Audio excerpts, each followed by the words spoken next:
नांदेड़ में एक नगर सेविका और इनके पति के उत्पीड़न से दिल बर्दाश्त किसानों ने इज्तिमाई खुदसोजी की चेतावनी दी है और इस जिम्मन में मुख्यमंत्री से निवेदन के जरिए कार्रवाई की मांग भी की। नांदेड़ के मौजे सांगवी बुजुर्ग के किसानों ने जिला कलेक्टर और जिला पुलिस एसपी से मुलाकात कर इन्हें इस मामले में कार्रवाई करने का निवेदन दिया। सांगवी बुजुर्ग के किसानों ने इल्जाम आयद किया कि नगर सेविका और इनका पति जानबूझकर इनकी जमीनों के मामलात में गैर जरूरी मदाखलत कर रहे हैं और इस मुताल्लिक इनसे फिरौती भी मांगी जा रही है। किसानों ने इन अफराद पर कार्रवाई न होने की सूरत में अनकरीब इज्तिमाई तौर पर खुद सोजी करने का इशारा भी दिया। सांगवीची नगरपालिकेची पैसे 2 कोटी रुपये मागाले, खंडणी मागाले ते माफी साहेब।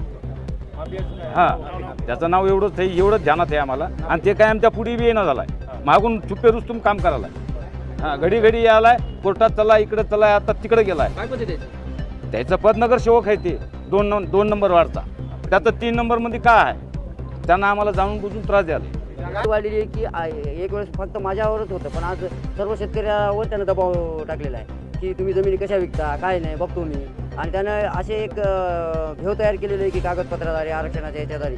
तर मी सांगू इच्छितो की आमचे 2 टर्मचे नगरसेवक मी सोबत आणलेले आहेत की कसल्याच प्रकारचं कोण्याही जमिनीवर आरक्षण सध्या महानगरपालिकेचं नाही। आणि मग महानगरपालिकेला निवेदन आहे की असं पेपरमध्ये जाहीरपणे त्यांनी प्रकटन द्यावं की सांगवीची कुठलीही जमीन आरक्षणामध्ये नाही, तरी पण महानगरपालिकेचे अधिकारीही काही बोलायला तयार नाहीत।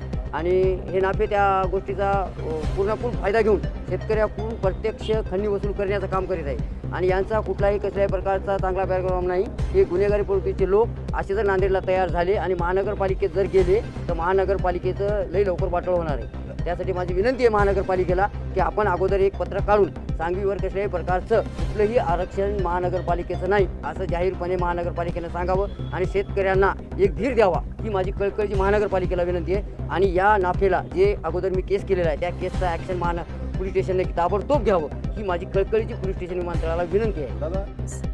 तुम्ही जे म्हणालात ते अगदी बरोबर आहे। आमच्या सगळ्या शेतकऱ्यांनी त्यांचं म्हणणं काय आहे हे तुमच्या सगळ्यांना आतापर्यंत सांगितलेलंच आहे। अनेक वेळा आम्ही जे प्रभाग क्रमांक 2 चे जे नगरसेवक प्रतिनिधी आहेत त्यांना अनेक वेळा सांगून सुद्धा ते आम्हाला आमच्या सगळ्या शेतकऱ्यांना त्रास देण्याचा प्रयत्न त्यांचा सुरू आहे।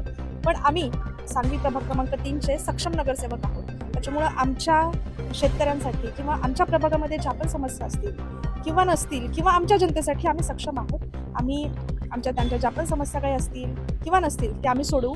मला असं वाटतं की प्रभाग क्रमांक 2 मध्ये सुद्धा तुम्हाला तुमच्या समस्या सोडवण्यासाठी भरपूर साऱ्या अडचणी आहेत, तुम्ही तिकडे लक्ष द्यावं। विनाकारणचा त्रास आम्ही गोरगरीब आहोत, आम्ही शेतकरी आहोत, म्हणून विनाकारणचा त्रास तुम्ही देऊ नये। तुमचं जे पण म्हणणं आहे ते आम्ही प्रशासनाला सोबत घेऊन ते तुम्हाला आम्ही चांगल्या प्रकारे काय आहे ते आम्ही तुम्हाला दाखवून देऊ।